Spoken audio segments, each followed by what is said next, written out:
Hi everybody, I'm back again. I'm sorry it took so long for me to make another video.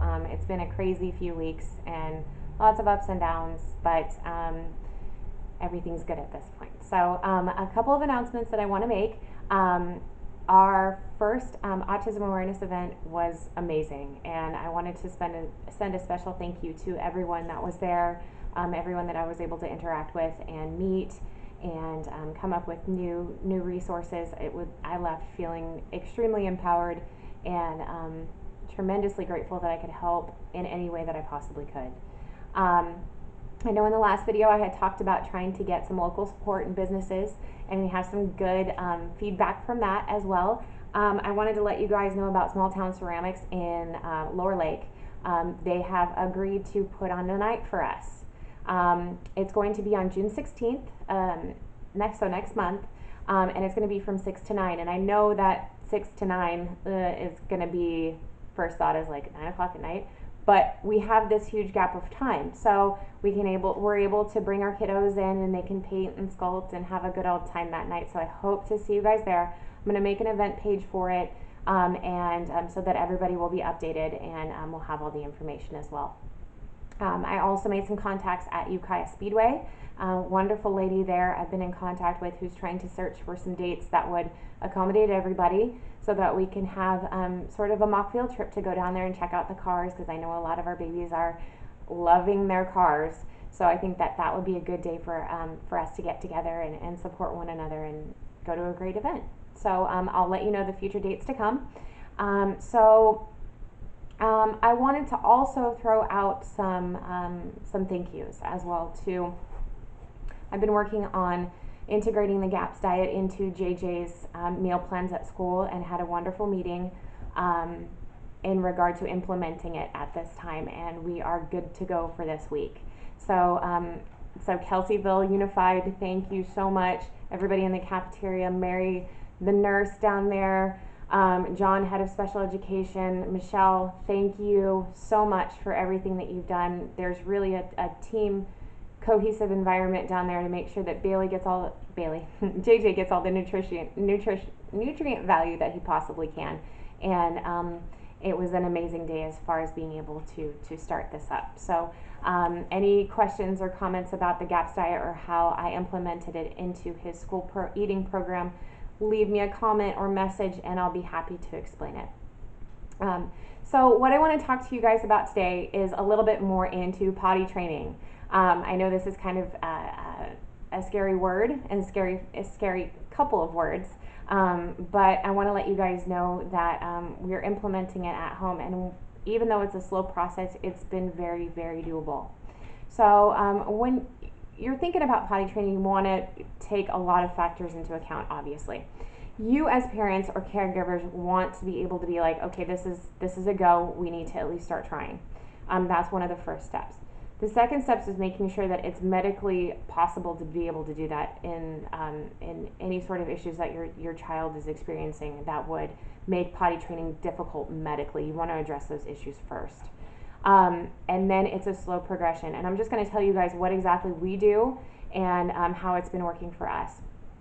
So about, I want to say, this was 3 or 4 months ago, I had come to a point where I was like, there's no way anybody's going to tell me that my son can't be potty trained. I mean, I had a lot of mixed views on potty training because when we first got the diagnosis, I had a lot of negative feedback about potty training, that my son wasn't going to be able to be potty trained until 8 or further, that don't even think about potty training because it's not going to happen. So I had gotten to the point where I said, no, you know what, I'm not going to hear this anymore. We're going to try it because I think my son can do it. So I've started off slow. And initially, whenever I went to, and this sounds weird, but it's what we do, I would go to the bathroom and I would take JJ with me. I needed to make sure of a couple of different factors in the bathroom physically for a sensory. I needed to make sure that the toilet flushing wasn't going to be a problem to set off a sensory meltdown. I wanted to make sure that echoics in the bathroom weren't going to be a problem. I wanted to make sure that the balance stability on the toilet wasn't going to be a problem, and that's what will either make you decide on getting an insert for the toilet or getting a standalone potty. But I started taking him to the bathroom with me, And what I would do is that he would hang out in the bathroom with me and I would tell him, I'm going potty. This sounds very silly, but it's a generalized way of looking at this process. They need to know exactly what they're doing and where they need to do it. So I sit down on the potty, go potty, tell him I'm sitting down on the potty and I'm going potty. And there were times when he would look at me and go, potty, potty, and I'm, yeah, okay, this is what we're doing. And I would go through the steps, you know, going to the bathroom, wash my hands, drying off my hands, and leaving the bathroom. So started off JJ, and actually his grandma has a lot of credit in this because she also did it to try and generalize in all environments, and she had a standalone potty at her house and would slowly integrate him into the bathroom, first by sitting, next by, you know, taking his pants down and putting him on the potty. So she was kind of, you know, she forged ahead with this. But so after we got him integrated into the bathroom, I attempted a standalone potty, but the problem with it was that as soon as he sat down on it, you know, a lot of them have the noises and the big yay, you know, sound effects, that flipped him. He wasn't able to do it. So at that point, he didn't even, it was keeping him away from the bathroom, so we chucked it. Grandma had a standalone potty, but it didn't make any noises. So, you know, for us, the noise was an issue. So I got an insert. And what I started doing initially was that I would, and we weren't talking about timers at this point or getting him on a tracking system. What we were doing was getting him familiarized with the bathroom. So I would go in there, put him on the toilet, and read a book, getting him used to the balance. So we'd go through a little bit of a book, and as soon as I felt that he was comfortable sitting on the potty, then we went to, okay, now we pull our pants down. And even the simple aspect of pulling your pants down can be a challenge. So what we actually tried to work around was, if they don't have the mechanics of being able to pull their pants down, when they get home, put them in sweatpants that are loose at the waist. And what this does is that it teaches them the mechanical movements of pulling their pants down and pulling, or pushing them down and pulling them up. And the cool part about it was that whenever his pants would start to sag, we would say, JJ, pull your pants up, and he would grab his waistband and pull them up. And this was after a couple prompted times of actually pulling the pants up for him and saying, okay, we're pulling our pants up. So that helped quite a bit. So we moved on to pull the pants down and then sit on the potty. And then he started to really get into it. So we'd have pull pants down, sit on the potty, and then I'd read a book. Now we weren't getting him to go to the bathroom every time. We were just getting him familiarized with how it was going. So once I felt comfortable in both of these instances, which are really big parts of it, we started to track.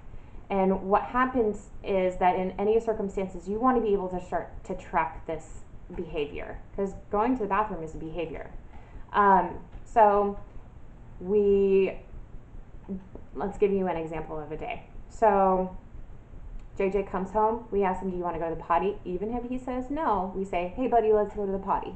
Okay, so go into the potty, have him pull your pants down, JJ, good job. Okay, get on the potty, and then he'd pick a book, like I put in the video before, and then we would track whether or not, how long it took him to go to the bathroom from his bottom being on the toilet, how long that took, to whether or not, if he did go to the bathroom, how long it took for him to go to the bathroom.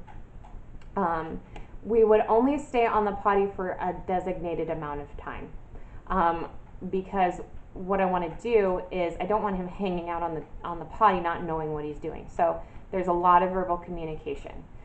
So he sits down on the potty, okay, it's time to go potty. We'll read a book, but at the end you have to go potty. So we get through the book. Okay, JJ, do you want to go potty? Nope. Or he'd say, I'm finished. Or what else would he say? I'm done. And I'd reiterate, okay, are you sure you're done? We're going to count to 20. And by the time we get to 20, you either have to pee or you have to get off the toilet. So we would count, and we would count from 1 to 20. And sometimes it would happen, and sometimes it wouldn't. But I would say about 70% of the time now, in tracking it and putting him on the potty, he will go. Now, if he didn't go to the potty, I would still have him get up off the toilet, put his pants back on, wash his hands, turn the water off, turn around, dry his hands, and go. He would not be rewarded at this point for me because he didn't go to the potty.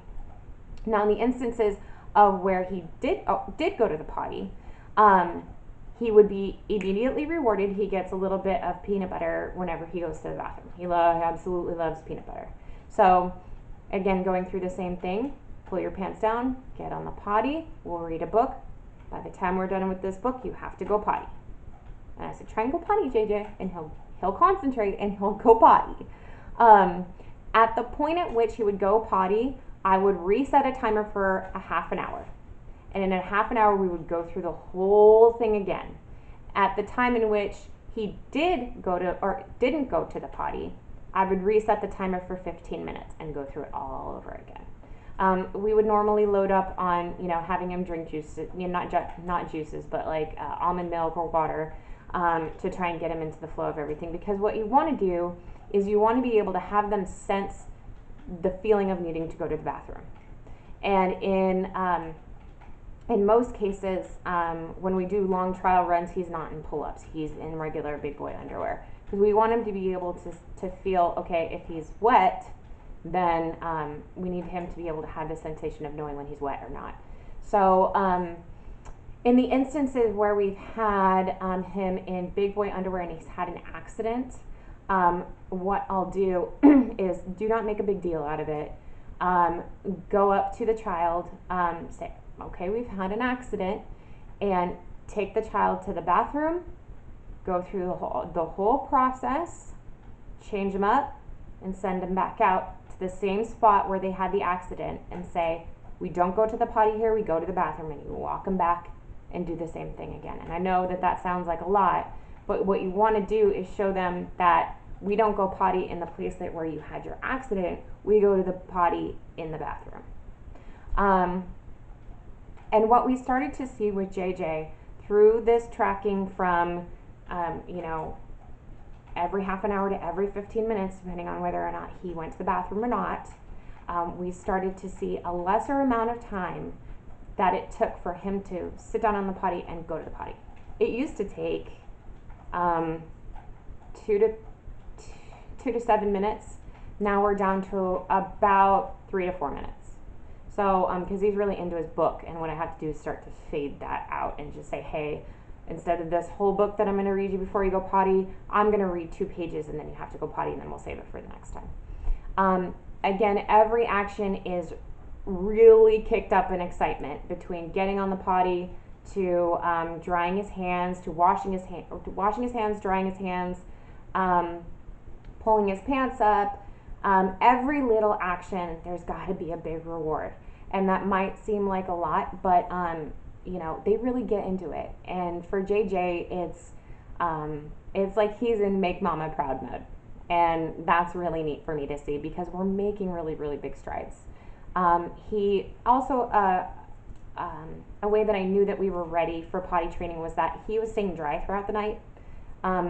It's basic potty training, little milestones you meet before you know your kid's gonna X out the diapers for now and hopefully for a while. He was dry during the night. What we're trying to work on now is that he goes pee, but he's having a problem now with, he'll go poop, but he'll tell me he went poop before we can make it to the bathroom. But he's verbalizing it, so that's absolutely fine. It's a big mindset change from where I was a year ago when I thought it was never going to happen. Because, again, like everything that Jay's done, he has proven me terribly wrong. So, really happy about that. I'll have some more announcements. I know, like I said, if there's any questions or comments, I know it's a lot. Message me or comment below, and I'll be happy to answer the question. I'm going to be doing a video actually either today or tomorrow on my daughter. There's been some stuff that we've come up against, and I know you guys have known that there's been some issues with Bailey as far as potential ADD or ADHD. And I want to open the doors to our experience as far as what's been going on within our school district. Not Kelseyville. They've been absolutely wonderful. So I'm going to be doing that video. Again, I'm going to make an event for the Ceramics Day, and I hope you guys have a wonderful Mother's Day. This goes out to all the families out there to celebrate exactly who you are and the amazing jobs that you are doing. Never forget that. No matter Mother's Day, Father's Day, whatever, you are doing an amazing job. So I will see you guys next time. Bye.